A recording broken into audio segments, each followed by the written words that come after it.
Good evening sa inyong lahat. But tonight kasi pag-uusapan natin is Week and Faith. Ano ba ang nag-trigger sa atin para mag-aral ng magic at mag-practice ng Wicca? Magandang training yan. Diba? Maganda, diba? Pero on me, parang Harry Potter yata at saka yung practical magic. Ikaw, Carl, meron bang nag-trigger sa'yo para mag-aral? Actually, napaka-interesting kasi ang talagang ito baka matawa kayo kasi ang talaga nagpa-trigger sa akin na magpaaral ng Wicca mapunta sa path na to is yung mga anime. Oh, talaga? Yes, alam niyo ba yung yung mga, for example, sige, bigyan ko yung pinaka-example is yung Cardcaptor Sakura, di ba? Yeah, yes, gusto ko rin yun. Tapos, may mga kasi siya, may mga symbolic siya. Na, like for example, pag nagsasamon si Sakura, di ba? Or yung mga characters doon ng cards. May parang siya, parang sabihin natin mga symbols, sigils, mga translation circle, ganyan-ganyan. So parang may calling ka na kasi doon sa part na yon. So ikaw, parang nagkaroon ka ng parang tawag ito, curiosity. Anong klaseng mga symbol tong mga ganito? Saan galing itong mga to? Bakit? Ano tong star na to? Ano tong parang pentagram, hexagram? Parang pagdating na parang, hanggang nag-search ka na parang, may part pala siya ng parang New Age and occultism. So doon na ako napasok. Lakay, ikaw, nag-Sailor Moon ka ba talaga? Sailor Moon. Shira. Ay, Shira. Okay. Siguro parang yung nagpa-boost. Teka lang, naka-mute ba? Hindi, parang naalala ko, sabi mo Shira, parang si Sir Benji yata ay He-Man. Alam mo po ba yun? He-Man at saka si Shira, Master of the Universe. Kapanonan natin. Sorry naman. Di halos same din kay Sheena, more on sa cartoons. Yun, siya yung parang bukod, syempre, automatic naman na parang may nafe-feel tayong kakaiba na gusto nating expose yung feminine side. Iba pala topic, no? Charot lang. Yung spiritual natin. Kaso talagang parang malaki yung tulong ng mga cartoons. Yun, sa akin kasi more on sa cartoons siya na parang mas naiengganyo ka na i-practice siya. Ayun. Ikaw, Apo. Actually, hindi muna. Actually, kasi hindi ko rin alam kay Lord Blue. Hindi naman tayo masyadong nag-uusap noon. Dahil yung last time nagpunta kami sa Davao is ritual kaagad, no? Okay. Ritual tayo, magdamag. At hinulat kaming personal na kwentuhan. Even sa Cebu, wala tayong personal na kwentuhan na, uy, paano ka nag-start? Walang ganon. So ngayon, tatanungin ko, ano ang nag-trigger sa'yo? Bakit ka naging Wiccan High Priest ngayon? Pero simula mo sa simula, siyempre. Sige. Malalaman yung dahilan. Ang dahilan kasi is kalandian. Uy, gusto ko yan. Hindi, yun ang naalala ko kay Lord Blue. Dahil kasi sinasabi ni Manang Kael, sorry kay Mike, Kael Pinto, no? Dahil kasi ang tawag nila kay Norman is Manang, kanila lang, sa close, no? Pero meron yung magic talaga. At napatunayan ko yung magic niya na, paano nga ba yun pag sumisipol ka na parang katulad siya ni Ariel Marsan, na pag sumipol siya is may mga boys na lalapit. Sipol hindi sit-sit Hindi, ako yun. Hindi ko makalimutan yun. Dahil kasi sipol siya ng sipol, tapos mamaya, parang alam mo, yung pagsipol niya, yung mga boys is parang langaw, pa isa-isa, tapos biglang ang dami na. Tama na.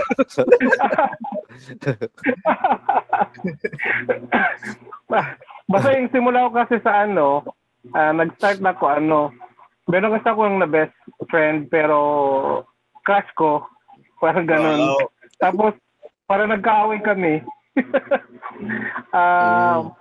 Tapos ang nangyari nito is ayaw ko kasi maging siya, parang gusto ko magkabati na kami. So pagkatapos nun, naghanap ako ng ang alam ko kasi sa dati love spell is sort ang gayuma, ang alam ko dati is aphrodisiac ang term. So syempre wala pa akong alam nun. So nag-search ako sa internet ang aphrodisiac. Pag open ko ng aphrodisiac, biglang lumabas agad ng mga witch.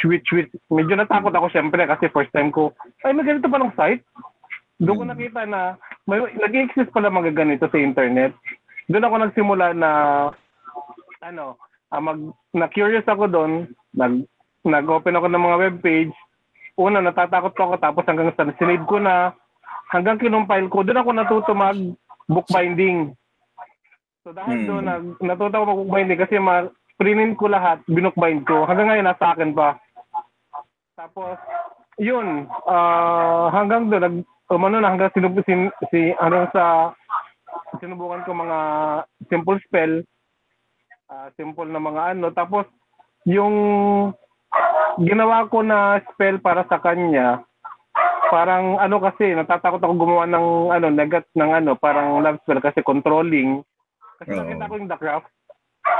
So nakita ko yung The Craft, medyo may warning na sa akin na karma. So kasi yung last di ba, yung na-karma sila Nancy, na mental hospital, tapos yung dalawa niyang nawala yung power nila. So medyo ako sa hindi ko gagawa ng negative. So pag ko noon, gumawa ko ng fast crossing spell na gusto ko kumbaga magkakatagpo kami sa isang place, tapos gusto ko malaman kung okay na ba siya, okay na kami maging magkaibigan ulit. So sabi ko is bigyan ako ng sign. Yun, ang dami-daming place na magkakasalubong kami doon pa sa may Gaisano Mall yun sa may Bahada. Nakita ko siya. So dire-diretso ng lakad siya. Ako din dire-diretso ng lakad. So hindi niya ako pinansin. So ibig sabihin ko, ito yung sign nito. So ibig sabihin hindi pa siya ready makipagkaibigan sa akin ulit. So wala na, in-stop ko yung ko sa kanya kasi sabi ko yun na yung sign. So yun ang first na nag-effect yung magic na ginawa ko, na spell na ginawa ko. So doon na hanggang sa nakita ko yung Witch School in 2002. Doon ako nagsimula, tapos kaya halos ng ko is Corellian ang foundation ko kasi pag simula ko ng magic, Corellian yung gamit ko na material. Kasi dati yung Corellian, kung pumapasok ko sa Corellian ngayon, yung lesson ngayon is, first lesson, hindi mo pa pwede ma-access ang lesson 2. Pero nung 2002, pag open ko ng Corellian, pag check ko lahat ng lessons pwede na mabasa. Talaga? So, binasa ko naman, dinownload ko lahat, sinapi-paste ko lahat. So, naka-print ako ng book out of sa Witch School na first degree. Kaya in 2002, nabasa ko na lahat hanggang sa lesson 12. So, wala pang bayad. Wala akong credit card dati. Walang bayad dati. Wala nang yung bayad dati. Ay, hanggang ngayon walang bayad. Ay, first degree walang bayad. First degree. Unless kung hindi yung kasi yung sa Witch School na papa-member ka, kasi hindi ka pwede pumasok ng first degree kung wala kang yung initiation. Kung hindi ka member sa Witch School na supporting member, 'di ba? Noon o ngayon? Dati. Dati. Dahil kasi alam mo, nung nagpunta ko sa Amerika, nakilala ko si Reverend, yung Master of Records ngayon, pinakita noon, kung siguro noong 2002 ka, nagpa-initiate, bibigyan ka ng ID. Meron siyang pinakitang ID na paper ID lang. Tapos ngayon, ang balita ko, dahil kasi sila, mga kaibigan na rin natin, no? Parang ang ID nila is parang ATM na, PVC type. Pwedeng i-request, no? Yun. So, hindi ko lang alam kung kailan. I feel so. For me, parang gusto ko rin. Just collection, pero maaaring magamit din natin siya dito, no? Ayun naman. Pero tanongin naman natin si Sir Benji. Sir Benji, ano naman po ang nagtulak sa'yo para pumasok sa mundo ng Wicca at magic? Bukod kay He-Man at She-Ra. Just kidding, kapanahonan natin yun. Kapanahonan ko yung bata, parang hindi naman seryoso. Anong tawag nito, yung tulad sa inyo na may mga exciting love story or anong tawag nito, yung mga anime. Ang una kong na experience noon kasi si mother ko medyo maano siya sa experience ng psychical. Bata pa ako noon, mga siguro nasa 8 or almost 10 years old.